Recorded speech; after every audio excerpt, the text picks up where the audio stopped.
শ্রীবাস সঙ্গনে রসের নাটুয়া গোড়া নদিয়া ইন্দোয়া কুমদ বোধ হওয়া রায় কানো মিলিত তনু ভক্ত আর ভগবানের যুগলিত তনু শ্রীমান গৌরাঙ্গ মহাপ্রভু। আজ গৌর আমার সেই বৃন্দাবনে উত্তর গোষ্ঠলীলা স্মরণ করছে নদিয়া নবদ্বীপের মাঝে বসে। গৌর আমার স্প্রধনী গঙ্গার তীরে বিহার করছেন। আজ তিনি আনন্দে বিভোর হয়েছেন মা। গৌর আমার আনন্দ পেয়েছেন কেন বাবা? তত্ত্বকে বৈষ্ণব জানালে এই জগতে আমাদের দুটি কারণে আনন্দ হয়। প্রথমত, যদি কোন দুষ্প্রাপ্য ধনকে সহজে লাভ করা যায় তবে আনন্দ হয়।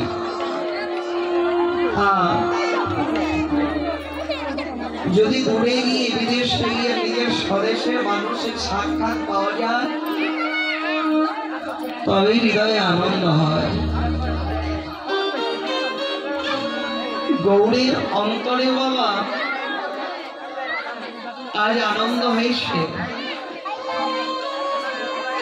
কেন আনন্দ হয়েছে বাবা?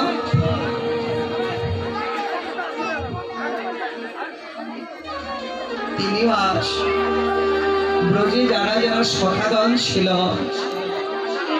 সেই সখাগণকে আজ এই নদিয়ার মাঝে পেয়েছে। বৃন্দাবনে যারা ছিল নদিয়াতেও তারাই এসেছেন। শুধুমাত্র দেশের পরিবর্তন হয়েছে, স্বভাবের কোন পরিবর্তন হয়নি। গৌরামা সুরধনী গঙ্গার তীরে দাঁড়িয়ে আনন্দিত হয়েছে এমন ভক্তের সঙ্গ পেয়ে। আর যখন গৌরামার আনন্দিত হয়েছে, আমরা যেমন আনন্দকে প্রকাশ করি সুনিষ্ট বদনে হাসির মাধ্যমে, আর আমার গৌর হরি তার আনন্দের ধারা প্রবাহিত হচ্ছে দুটো নয়ন কমলে। গৌর আমার এরা তো ভজন সাধন করে না রে মা, সারা জীবন কেবল আমার আমার করে কাঁদে। এই জগতের জীব সবাই ভাবে যে জগতে আমার সবই আমার, কেউ ভাবে না জগতে ধন আমার, জন আমার, পুত্র আমার, কন্যা আমার। কেউ ভাবে না যে আমি কার, আমি কোথায় ছিলাম, আমি কোথায় এলাম, দুদিন বাদে কোথায় যাব, কেউ ভাবে না। গৌর আমার তাই আমাদের মতো যে কেউ ধারের জন্য গঙ্গার কোলে কাছে। এই উত্তর গোষ্ঠী একদিন সবার জীবনে আসবে,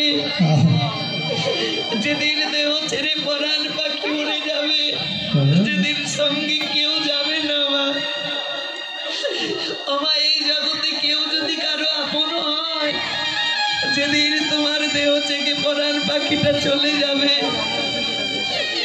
এমনকি একজন আপন মানুষ আছে যে তোমার সাথে যাবে।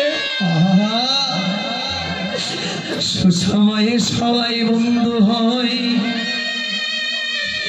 অসময়ে কেউ তো কারো নয়। যতদিন তোমাদের থাকবে ধন সম্পদ, টাকা পয়সা উপার্জন, ততদিন রবে আত্মীয় স্বজন। বৃদ্ধকালে যেদিন জীর্ণ হবে মানব দেহ,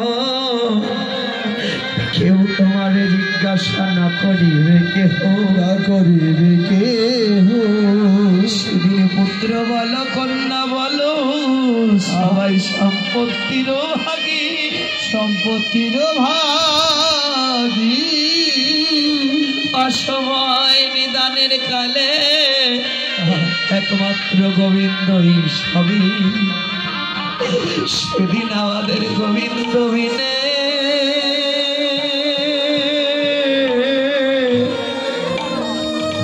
গোবিন্দ বিনে আর বান্ধব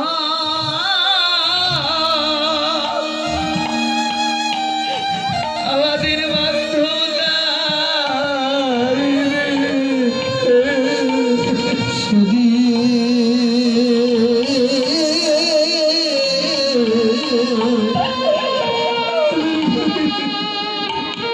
সেদিন গোবিন্দ বিনে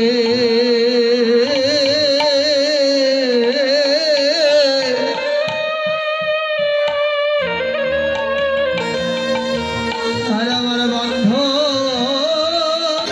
তোমরা খেলা লাগিবা এই মধুর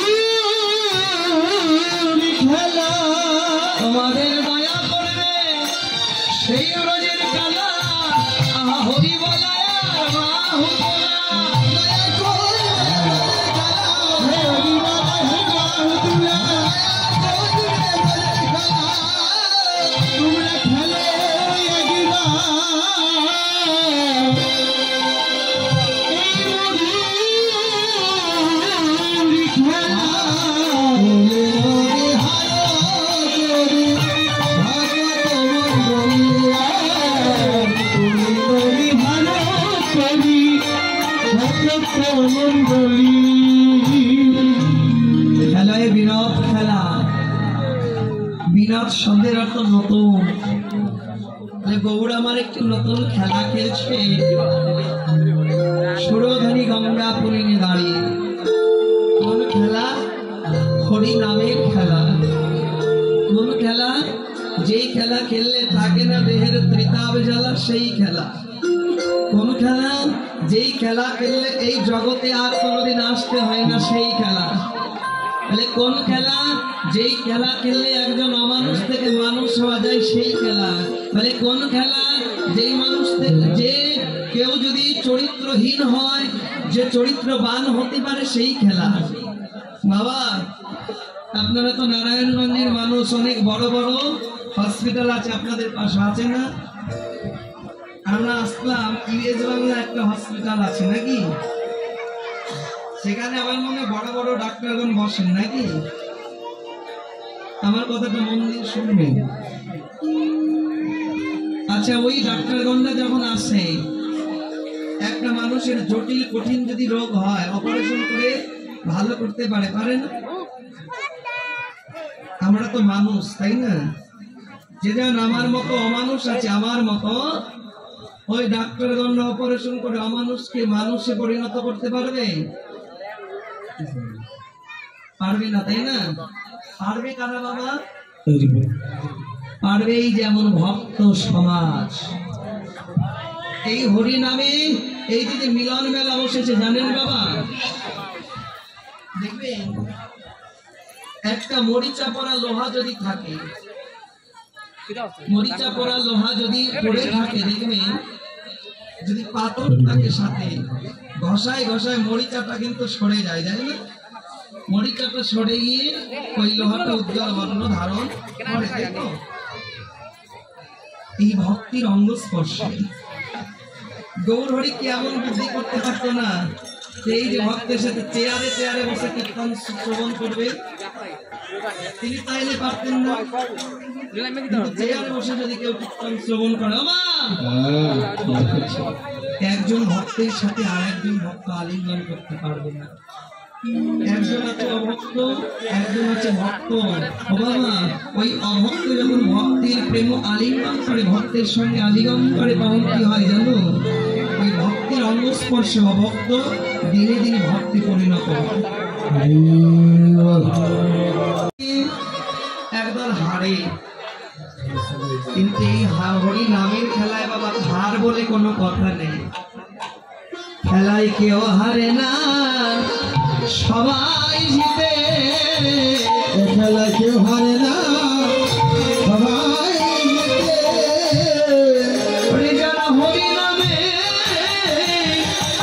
খেলাতে মাতে, এই খেলায় কেউ হারে না সবাই জিতে। যারা হরি নামে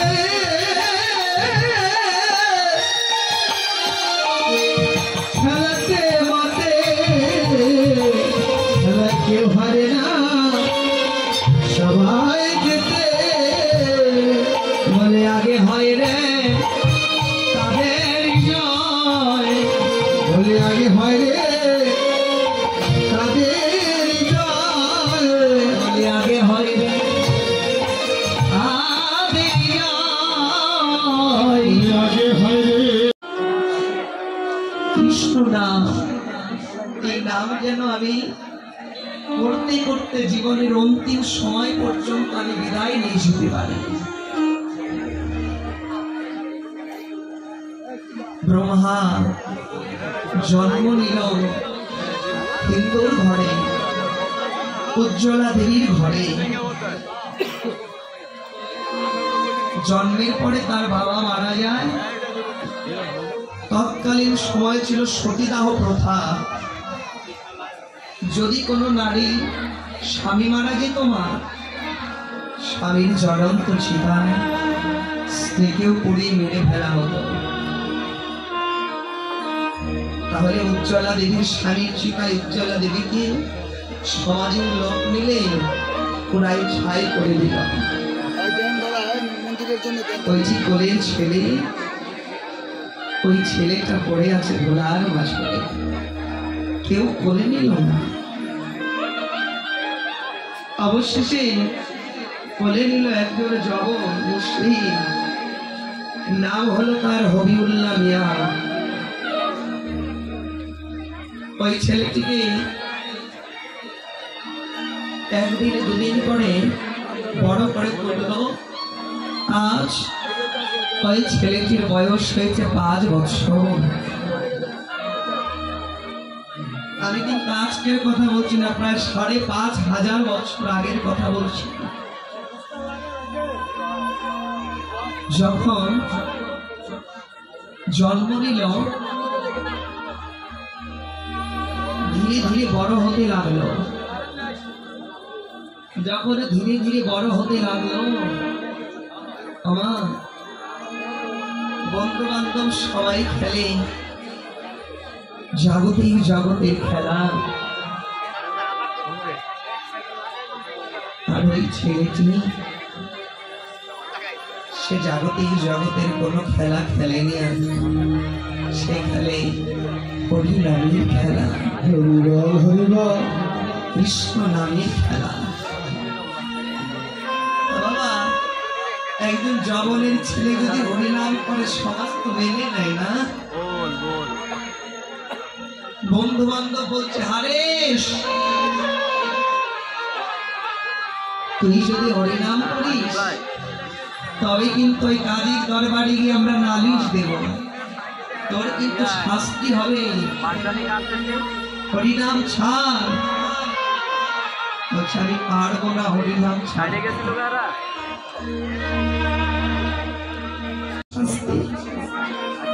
দুঃখ নেই, তবু আমি হরিনাম কৃষ্ণ নাম ছাড়তে পারবো না, বলতে পারবো।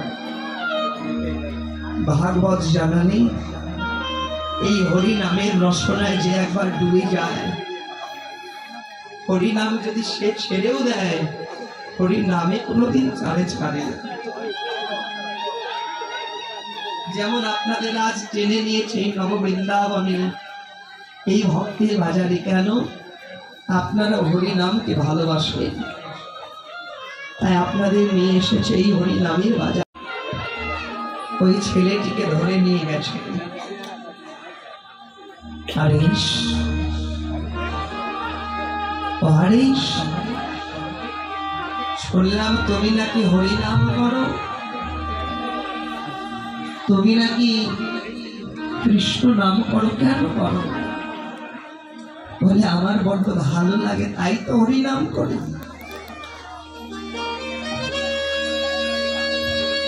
কিন্তু ওই হরিনাম তো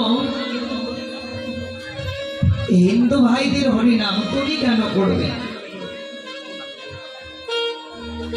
যে ভজে সেই বড় অভক্ত হীন ছাল, কৃষ্ণ নামে নাই জাতি কোলের বিচার। এই নাম যে করবে কৃষ্ণ তাকেই দয়া করবে। এই নাম বাবা কেউ শ্রদ্ধায় নিলেও তার মঙ্গল হয়, অশ্রদ্ধায় নিলেও তারই মঙ্গল হয়। তুমি হরিনাম করো না হরিদাস হারেশ, তুমি যদি হরিনাম করো তবে তোমার শাস্তি হবে, ছেড়ে দাও। ও আমার শাস্তি হবে? যদি হরিনাম করে আমার শাস্তি হয় হোক, আমি তো সুখের আশা করি না। আমি তো চাই সে আমাকে দুঃখ দিক, কষ্ট দিক। কেন? বলে শোকে তারে কেউ ডাকে না মা। যে যত দুঃখ পায়, যে যত কষ্ট পায়, ততই তো কৃষ্ণ নামে সে কাঁদতে পারবে। আমি অনেকবার চেয়েছি কৃষ্ণ নাম আগে ভুলে যাব,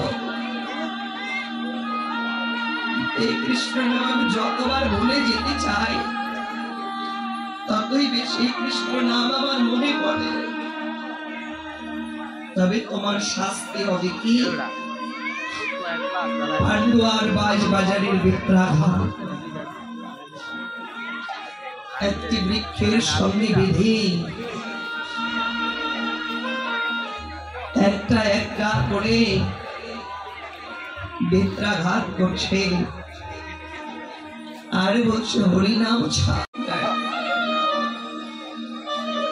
অবশেষে ওই হারেসের দেহটাকে একটা বেলায় করে নদীর জলে ভাসাই দিয়েছে। ওই নদীতে ওই হারেসের দেহটাও ডোবাতে পারলো না, কারণ কৃষ্ণ প্রেমে যার গড়া দেহ, ওই দেহটাকে বাবা কোন নদীর জলে ডোবাতে পারে না। সে তো অনেক আগেই কৃষ্ণ নামের সাগরে ডুবে আছে। জাগতিক জগতের কোন সাগরে তাকে ডোবাতে পারে?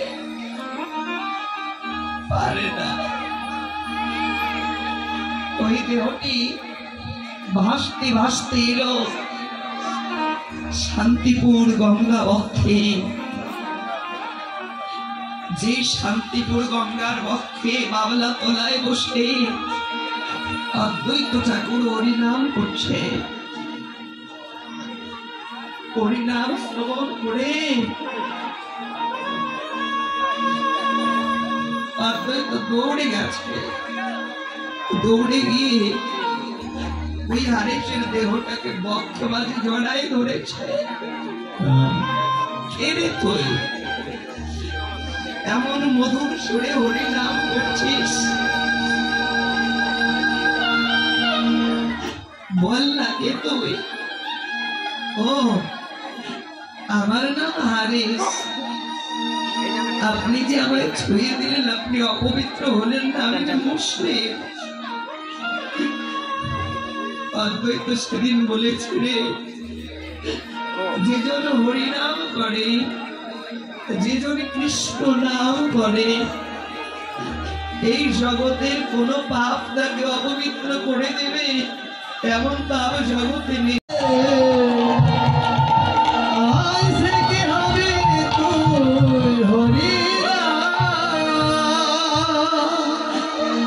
আমি কি পারবো হরিদাস হয়ে থাকতে? আমি কি পারবো কৃষ্ণ চরণের দাস হয়ে থাকতে? বলে পারবি। কি করেছে? কেশ কুণ্ডল করেছে, ললাটে তিলক ধারণ করেছে, কণ্ঠে তুলসীর মালা নিয়েছে, হাতে কৃষ্ণ নামের জপের মালা নিয়ে কৃষ্ণ নাম করলো। সারাটা জীবন কৃষ্ণ নাম করলো। সারাটা জীবন কৃষ্ণ নাম করে এই হারিস জীবনের শেষ ভাগে এসে মৃত্যু শয্যায় সজ্জিত হয়ে আছে। এখন হারিস আর চলতে পারে না, কথা বলতে পারে না, কোথাও দাঁড়াতে পারে না। অদ্বৈত ঠাকুর কি করলো জানো বাবা?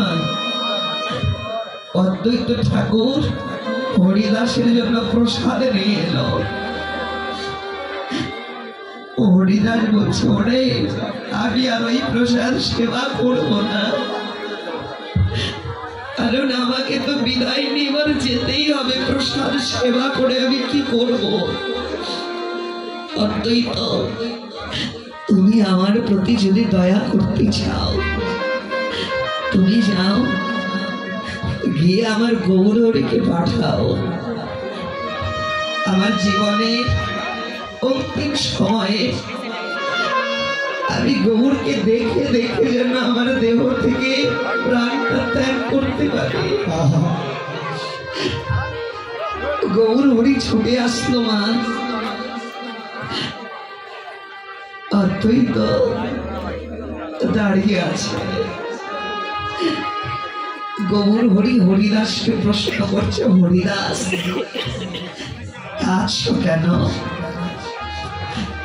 বলে, দয়াময় এসেছো তুমি? আমি কাঁদছি কেন জানো? আমার জীবনের শেষ সময় উপনীত, এবার আমাকে যেতে হবে আমার আপন দেশে। আমায় বিদায় দাও তুমি। ওরে আমি তোরে বিদায় দিতে পারবো না হরিদাস, কারণ তোকে যদি আমি বিদায় দেই মধুর সুরে হরি নাম আমারে কে শোনাবে? তবে জন্মিলে তো মরিতে হবেই বাবা, তাই তো জন্ম নিলে মরিতে হবে। দুটো হস্ত থাকতে একটা তুলসী পত্র তোমার চরণে দিতে পারি না, আমি পেরেছি।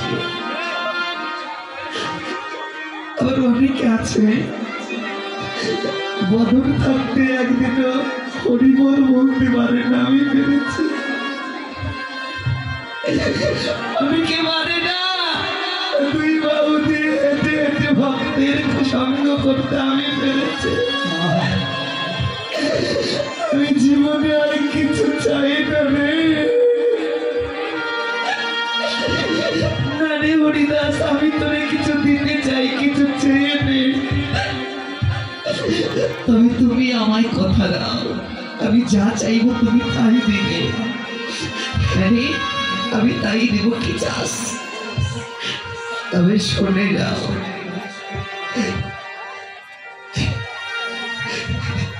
সেদিন আমি জন্ম নিলাম, কয়েকদিন আগে পরে আমার বাবা মারা যায়, তারপরে আমার মা মারা যায়। এই জগতে আমার তো কেউ নাই, এই জগতের মাঝে আমি বলে একা।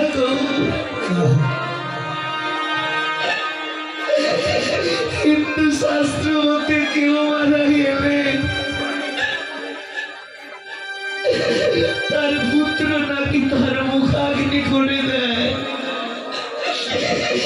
এই জগতে আমার মুখাগ্নি করবে এমন কেউ নাই। তুমি যদি দিতে চাও আমায় এই আশীর্বাদ করে দাও,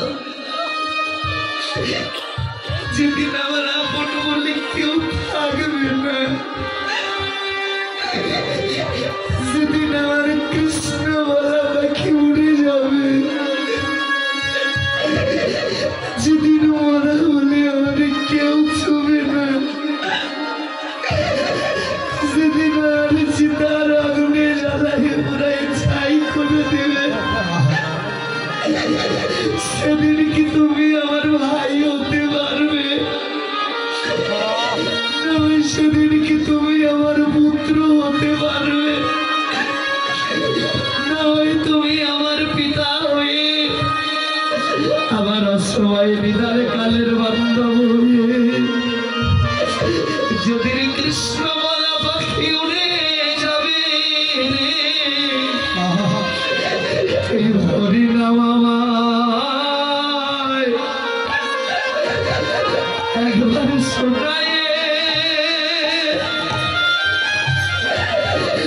শুনাই দিও রে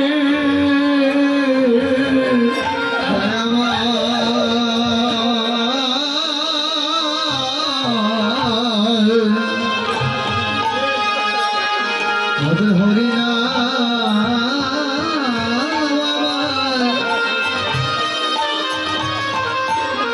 তুমি শোনায়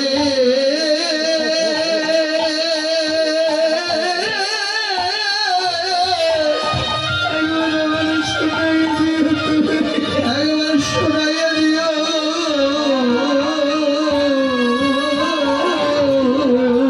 যেদিন আমার কৃষ্ণ বলা বাঁধবে